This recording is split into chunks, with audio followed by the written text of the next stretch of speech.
গত 15 বছর ধরে সংখ্যালঘু সম্প্রদায়ের উন্নয়নের নামে বারবার সংখ্যালঘু সম্প্রদায়ের সাথে প্রতারণা করা হয়েছে এবং সেই ক্ষেত্রে গিয়েই এই ওবিসি বা হচ্ছে যে আদার্স ব্যাকওয়ার্ড ক্লাস রিজার্ভেশনের ক্ষেত্রে একটা চরম গোলমাল হচ্ছে যে করা হয়েছে, এটা আমরা অস্বীকার করছি না। কিন্তু এই ক্ষেত্রে আমাদের মাথায় রাখা দরকার, সেই 15 বছরেই কিন্তু সেই ওবিসি ক্যাটাগরিতে যা সরকার নির্ধারিত ছিল সেইখানে দাঁড়িয়ে অনেক ছেলে মেয়েরা তারা কিন্তু কর্মরত আছে। আমি এই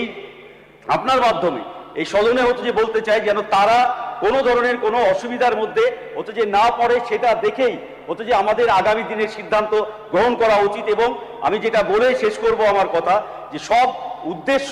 যেন সৎ হয়, আর যদি উদ্দেশ্য সৎ থাকে তাহলে হচ্ছে যে সবটা আমরা দেখা যাচ্ছে যে যদি রাজনৈতিক উদ্দেশ্যে ব্যবহৃত না হয় এই বিল, তাহলে সেটা সঠিকভাবে সমাজের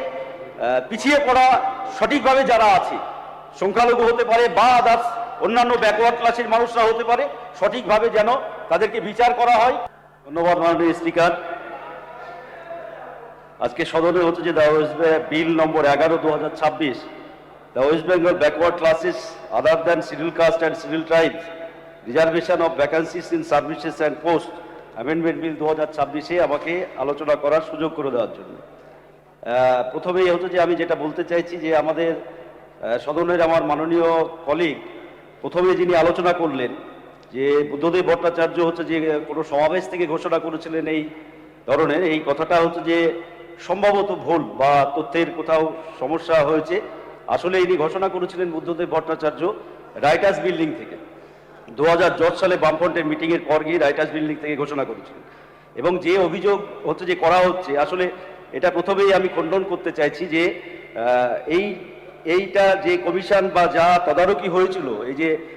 রিজার্ভেশনের ক্ষেত্রে, ওবিসি রিজার্ভেশনের ক্ষেত্রে, তা করেছিলেন মাননীয় যোগেশ বর্মন, তখন ব্যাকওয়ার্ড ক্লাসেস মিনিস্টার ছিলেন। যার ফলে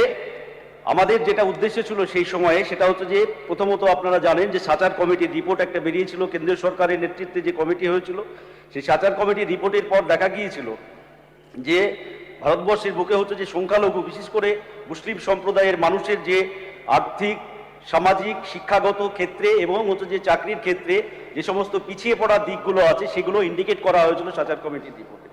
তাছাড়া অন্যান্য শ্রেণী সেই জায়গাতে দাঁড়িয়ে তারপরে যখন আমাদের একটা ভাবনা চিন্তা হয়েছিল যে কিভাবে হচ্ছে যে এই অংশের মানুষকে হচ্ছে যে সামনের দিকে এগিয়ে নিয়ে যাওয়া যায় বা কিভাবে হচ্ছে যে চাকরির ক্ষেত্রে বা শিক্ষা ক্ষেত্রে একটা সংরক্ষণ করে, তখন আমাদের হাতে কোনো উপায় ছিল না। যার ফলে পরবর্তী ক্ষেত্রে রঙ্গনাথ মিশ্র কমিশনের রিপোর্ট আসে এবং রঙ্গনাথ মিশ্র কমিশনের রিপোর্টে সরাসরি হচ্ছে যে সুপারিশ করা হয়েছিল যে এই ধরনের সংরক্ষণ বা এই ধরনের করা যেতে পারে। যার ফলে হচ্ছে যে আমাদের ওবিসি সংক্রান্ত তখন হচ্ছে যে কমিটি গঠন হয় এবং সেখানে দাঁড়িয়ে পুঙ্খানুপুঙ্খ সেই সময়ে হচ্ছে যে একবারে তথ্যের ভিত্তিতে এবং এলাকায় গিয়ে সঠিকভাবে হচ্ছে যে করার পর ওবিসি ক্যাটাগরি এবং বি ক্যাটাগরি দুটো তৈরি করা হয়। পরবর্তী ক্ষেত্রে যেটা ঠিকই যে এই বিলে যেগুলো ইন্ডিকেট করা হয়েছে বা বলা হচ্ছে, এটা ঠিকই যে পরবর্তী ক্ষেত্রে 2011 সালের পর সরকার পরিবর্তনের পর এই ক্ষেত্রে অনেক হচ্ছে যে জল ঘোলা করা হয়েছে, এটা অস্বীকার আমি করব না। কিন্তু একটা বিষয় হচ্ছে যে কোনো বিল বা যে কোনো অ্যামেন্ডমেন্ট বা যে কোনো ধরনের আনার ক্ষেত্রে আমাদের যেটা হচ্ছে যে একটা বিষয় মাথায় রাখা দরকার, যেন সেই বিল বা সেই আইন কখনোই রাজনৈতিক উদ্দেশ্য হচ্ছে যে ব্যবহৃত না হয়। যা বিগত 15 বছর আমরা বারবার হচ্ছে যে লক্ষ্য করেছি এই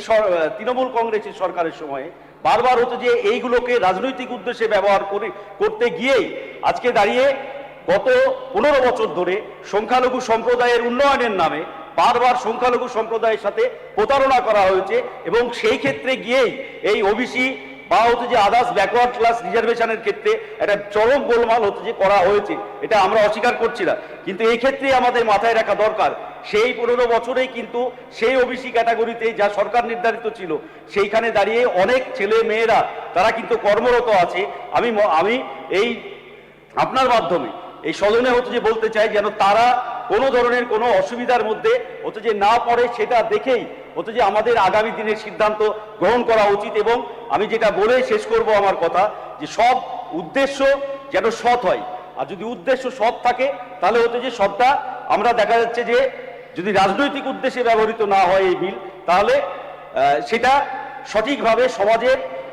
পিছিয়ে পড়া সঠিকভাবে যারা আছে, সংখ্যালঘু হতে পারে বা আদার্স অন্যান্য ব্যাকওয়ার্ড ক্লাসের মানুষরা হতে পারে, সঠিকভাবে যেন তাদেরকে বিচার করা হয় এবং সঠিকভাবে যাতে হচ্ছে যে নির্ধারণ করা হয় সেই বিষয়টা নজর দিতে অনুরোধ করেই আমার আলোচনা আমি এই বিষয়ে শেষ করছি।